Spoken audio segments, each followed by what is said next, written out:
Basketball World HD. Is it Luka's team right now?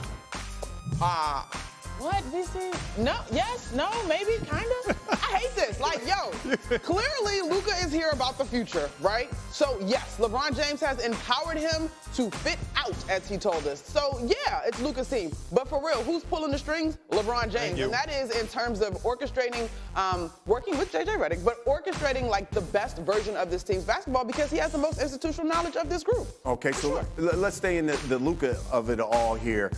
Han got on me last hour talking about the conditioning. He has to get better at that. He's got to be available. So does he, and I'm talking about Luka, does he have the most to prove when you talk about the second half of the season out of all the NBA players? I don't think so. I don't think so. You make a trade at the end of the, relax, you're going to get your chance to rebuttal. Calm down.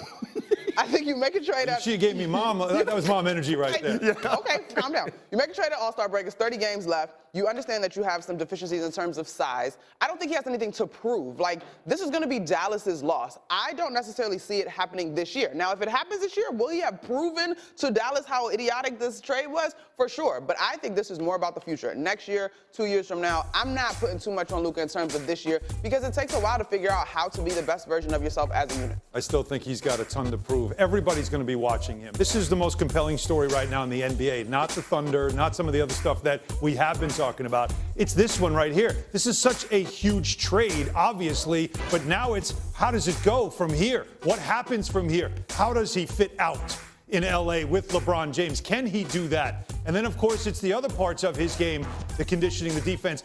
You just got traded. You just lost $100 million.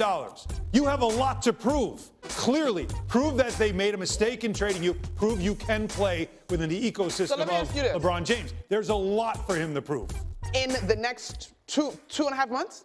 That's the only window he has to prove it? The question is, who has the most to prove this particular season? Yes. No, see, that's where I think you're wrong. Out of the gate, he has, well, wait a minute. We were just in a segment where a Dallas Mavericks fan is saying that Anthony Davis is already hurt and nothing, it's never going to work and it's all bad. All bad. They're carrying coffins in Dallas right now. Yes. That's how bad it is there. So time out. So if he has to prove something in the second half, so does Luka. Luka has to prove that they made a huge mistake. So time out. Let's go to our Dallas fan. If next year the Lakers are the number 2 seed going into the postseason and make a run to the finals, will you still be upset? Oh, absolutely.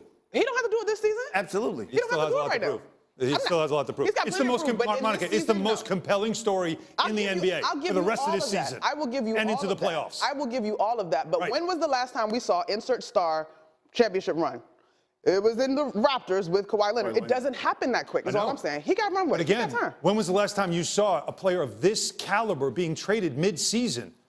Like, you've never seen this before. That's why we're all going to be watching. And every move he makes, every time they lose a game, it's not LeBron's fault. It's going to be Luka's fault. He has to carry that weight. Can he? Can he deal with it? There's going to be so much to watch with him and this team for the rest of the season that he is going to have to prove early on that the Mavs made a mistake and the Lakers are better for it. Of course, over the next 5 years, there's also time for him to prove something. But right out of the gate, the most of any player in the league, him, no doubt about it. Disagree, and he will not be on my list later. So when you look at the Lakers, when you look at the Lakers then this season, what do you see for them? You see a first-round exit in the playoffs? You see them guys going all the way to the Western Conference? It depends on who they play, because Luka's not 7 feet. They don't have enough size. They tried to get size. They decided not to make that trade. Coincidentally, they're going to face the Charlotte Hornets and hit right out of the gate. That'll be interesting tomorrow night. But that's legit what they're going to be missing. The wrong matchup could knock them out early if they don't have enough size. But the right matchups, Luka's beaten Oklahoma City. He knows how to play against Lou Dort.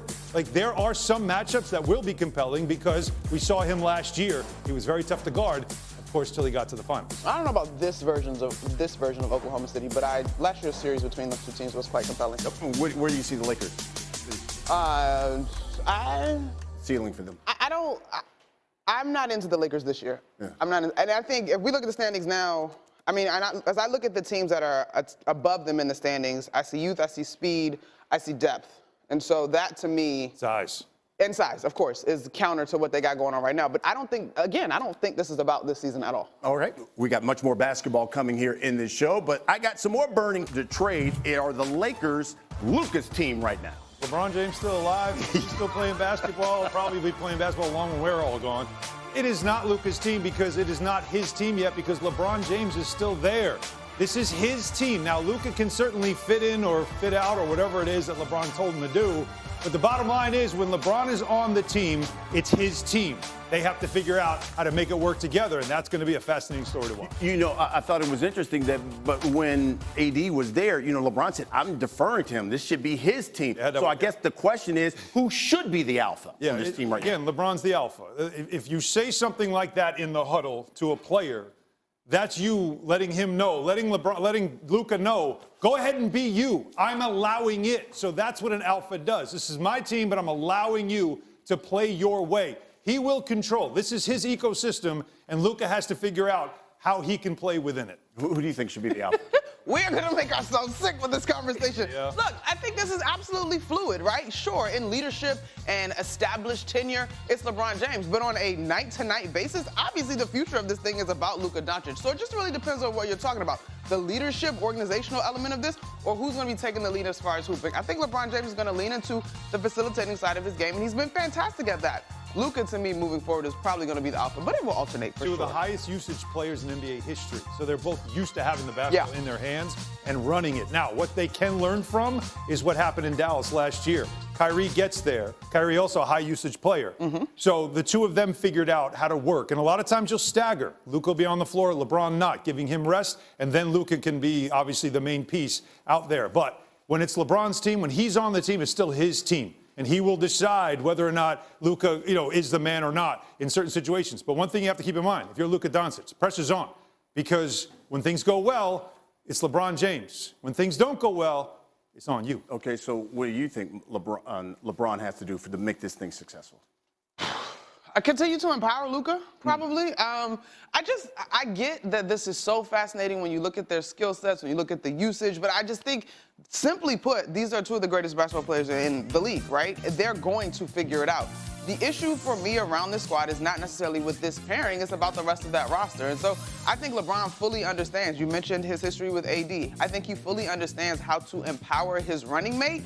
He understands everything about the game, right? So I'm not really worried about that. Now, where there's opportunity to learn, especially if you believe everything coming out of Dallas, is off the court in terms of preparation. Okay, so then what does Luka need to do for this thing to be successful? Yeah, again, he needs to learn how to exist within the ecosystem that's going to be LeBron James. And that's a great point that Monica brings up, because I think everybody's going to be watching Luka Doncic, not just for what he does on the floor. We know what he does on the floor.